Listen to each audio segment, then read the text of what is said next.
The Samsung Galaxy Z Flip 4 was announced at Samsung Unpacked, and with that comes lots of upgrades over last year's model, the Z Flip 3. So I'm here to unpack all the updates. Now, I don't have my hands on a Z Flip 4 because it was literally announced today, so this will be more of a spec comparison with some commentary, but we've got first looks on all the announcements, and our hands-on and review videos will be coming soon, so keep an eye out for those on our YouTube channel. I have been a huge fan of this phone ever since they released it in early 2020. Got my Z Flip 5G right here. And what's won me over from the start is the Z Flip's super compact form factor and the unique ways that you can use the phone. Obviously, there have been a lot of upgrades since this model, and I'm going to get into all the specs you need to know between the Z Flip 3 and the 4 to help you figure out if you want the new one or if you're fine with last year's model. So let's get into it.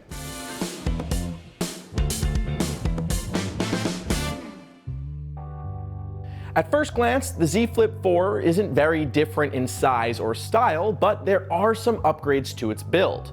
The new model has an armor aluminum casing, and its outer screen has Gorilla Glass Victus Plus, which Samsung says will add more durability. It's also got a slimmer hinge. The latest model comes in 4 colors: graphite, Bora Purple, Pink Gold, and Blue. And if we learned anything from the Z Flip 3, I'm sure more colors will be released in the future. The Z Flip 4's outer screen and main display remain the same size, but there are a few advancements for each. The Z Flip 3 introduced a larger outer screen last year, and with the Z Flip 4, you're getting more features, such as the ability to send quick text message replies, make calls, access Wi-Fi and Bluetooth settings, and some new widgets like SmartThings. When it comes to the inner display, Samsung says the Z Flip 4's screen is 45% stronger than its predecessor. That's thanks to a combined strength of the multiple layers used to build it. When the Z Flip 4 is sitting up on its own in flex mode, there are new touchpad controls that create a PC-like experience. You can pull up websites on top and tap through the controls on the bottom half. The Z Flip 3 was the first of its line to introduce water resistance with an IPX8 rating, and the Z Flip 4 has got that as well. We tested out the water resistance of the Z Flip 3 and it passed, so things are looking bright for the Z Flip 4. Let's talk about these cameras. While it isn't super apparent at first glance, there are some changes to the Z Flip 4's outer cameras. The main and ultra-wide cameras remain the same at 12 megapixels, but the main camera now has a larger image sensor. Here's a closer look at the camera specs of the wide-angle lens. It remains relatively the same, but the Z Flip 4's camera has an increase in pixel size and field of view. Samsung's night photography features from the Galaxy S22 are coming to the Z Flip 4. It's what Samsung coined nightography.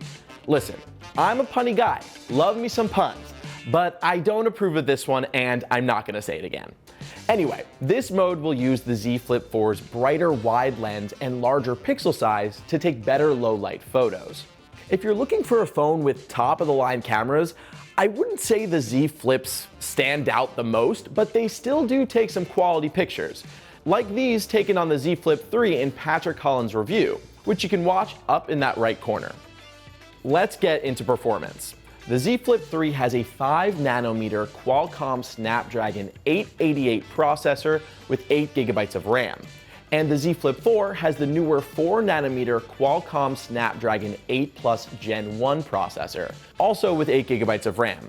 For storage, the Z Flip 3 has a 128 or 256GB option, and the Z Flip 4 has the same 128 and 256GB options, as well as an upgraded 512GB option.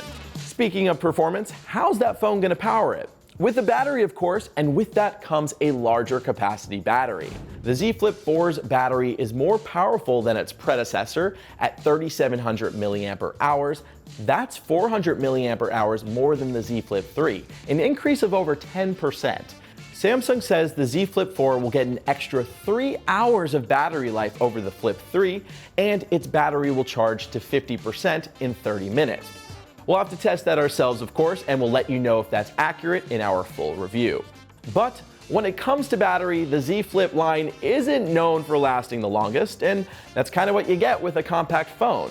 For the Z Flip 3, we found it got roughly 11 hours of battery life for medium to heavy use, with the screen's 120 Hz adaptive refresh rate on and brightness set to 80%.